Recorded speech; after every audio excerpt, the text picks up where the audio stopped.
There's a kind of discipline most people will never touch, not because it is impossible, but because it demands the one thing they quietly refuse to give up, their comfort. It does not care how inspired you feel. It does not bend for your mood, your excuses, or your fatigue. The samurai lived with this discipline every day. For them, one moment of softness at the wrong time could mean death. This is the discipline you are almost certainly not strong enough to live by, unless you are willing to let a weaker part of you die first. In ancient Japan, warriors followed Bushido, the way of the warrior. It was not a list of pretty ideals to quote when convenient. It was a code that reached into every corner of their lives. Honor, courage, self-control, and readiness for death were not optional.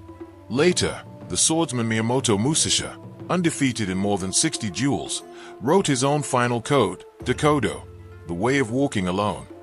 In it were lines that crush our modern softness. Do nothing that is of no use. Do not seek pleasure for its own sake. These were not thoughts to admire. They were instructions to live or die by. To see what this looks like in a modern life, we will follow one man. Chapter 1. The Mirror of a Weak Promise. Daniel was not falling apart on the outside. He had a job, an apartment, a schedule. People would have called him fine. But his private life was full of broken agreements with himself. He said he would wake early to train. He did not. He said he would read instead of scroll. He did not. He said he would work with focus, eat with discipline, speak more truthfully. And every time, when the moment came, he chose the softer path. Over time, he began to notice the quiet result. He no longer believed his own word. When he told himself he would do something, it already felt like a lie. One night, unable to sleep, he found an article about Miyamoto Musashi. Not the romanticized legend, but the harsh details, living rough, training endlessly, treating comfort as a threat rather than a reward. What pierced him was not the stories of duels, but a single idea. Musashi lived as if he were already dead.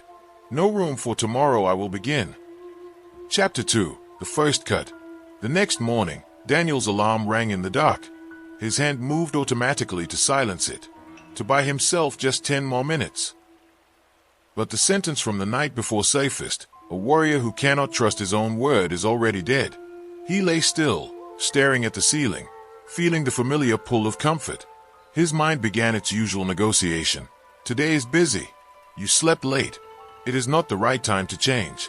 This time, instead of arguing with those thoughts, he simply noticed how automatic they were, how well practiced his weakness had become. That quiet realization embarrassed him more than any failure. He sat up, not confidently, not heroically, just a little earlier than he usually would, with a little less hesitation. Daniel remembered a simple practice he had read about from Zen and traditional dojos in Japan. Seiza, the formal kneeling posture. Warriors and monks would sit in stillness, knees folded under them, back straight, breathing calm, mind collected. It was not designed to be comfortable. It was designed to train presence, endurance, and dignity in stillness. Daniel decided, without ceremony, that he would begin there.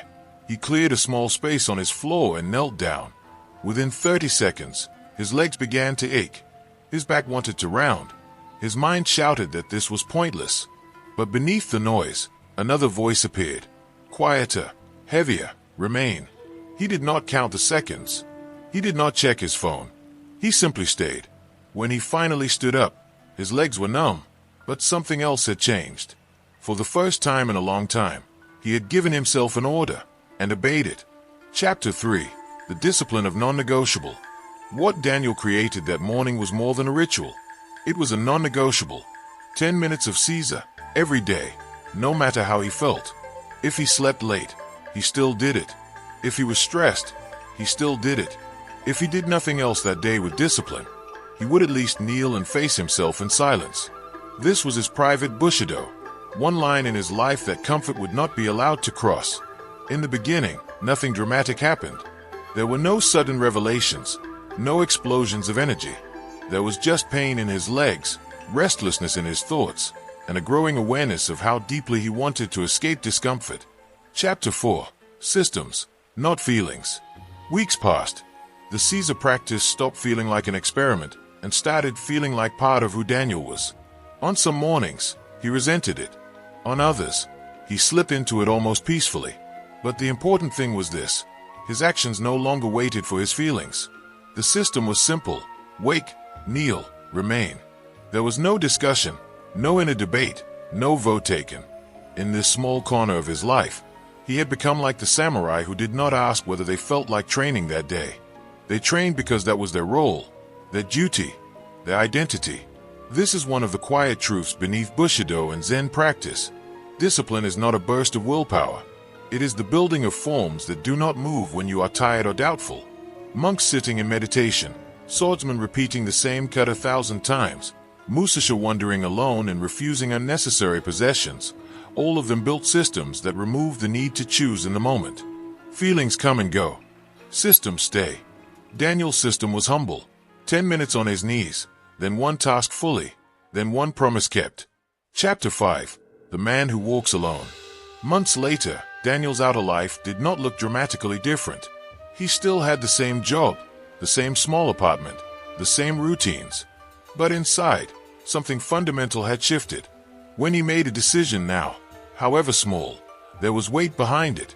He had proof that he could command himself and be obeyed. The gap between his intentions and his actions had narrowed, not through inspiration, but through repetition. In this quiet, unseen way, he had begun to walk a little closer to the path Musashi described. A way of walking alone, guided not by convenience, but by a code. This is the heart of the samurai discipline most people are not willing to live by. It is not about dramatic gestures or public displays of strength. It is about the invisible standard you hold when no one is watching. Bushido, Zen, Musashi's teachings, they all point to the same truth. You cannot build inner strength on broken promises to yourself. You cannot cultivate presence if you are always escaping discomfort. You cannot claim self-mastery if your feelings command your actions. Conclusion. The samurai discipline is not locked in the past. It is not reserved for warriors on horseback or swordsmen in duels. It lives, if you allow it, in the smallest, strictest commitments you make to yourself and do not break. One posture, one practice, one rule that does not move, even when everything in you wants to bend it just this once. That is where honor begins, not in what others see, but in what you refuse to betray when you are alone. You may not be ready to live as the samurai did. You may not be ready to give up pleasure, distraction, or comfort in any extreme way. But you can choose one thing, and make it absolute. One daily action that is not negotiated with your mood. One promise that becomes your private Bushido. From the outside, no one may notice. Inside, you will know that a different part of you has taken the lead. In the end, the question is simple and difficult at the same time. When you speak to yourself, do you trust your own word? If the answer is no, then no technique, no philosophy, no teaching will save you. The samurai lived under the awareness that death was never far. You live under a quieter truth. Time is passing, and with it, the chance to become someone you can respect. Final reflection.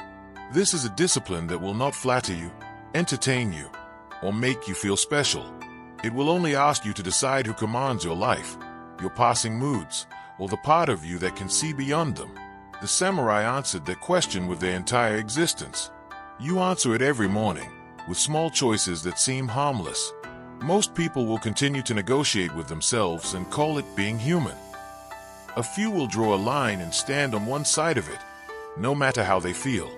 You do not need a sword to walk the warrior's path. You need a standard you will not step below. Perhaps, like Daniel, it begins with 10 minutes of stillness. Perhaps it is one task completed without distraction, one habit upheld without exception, one truth told when a lie would be easier. Whatever form it takes, let it be something that does not move when your comfort protests. If you choose that path, do not expect applause. Expect resistance from within. Expect boredom, doubt, discomfort, and walk anyway. That is what it means, in a quiet, modern way, to live by a discipline most people are not strong enough to touch. Not loud, not dramatic, just a steady, unwavering refusal to abandon the person you are trying to become. In the stillness after such a decision, there is no audience, no reward, no glory. There's only you, the weight of your own word, and the long road ahead. This is where the samurai spirit quietly survives, in the unseen moments when you hold the line for no other reason than that you said you would. If you listen carefully, you may notice that your life is already asking you the same question that code once asked them. Will you stand, or will you yield? Your answer will not be spoken. It will be lived, day after day, in the discipline you either avoid or finally accept.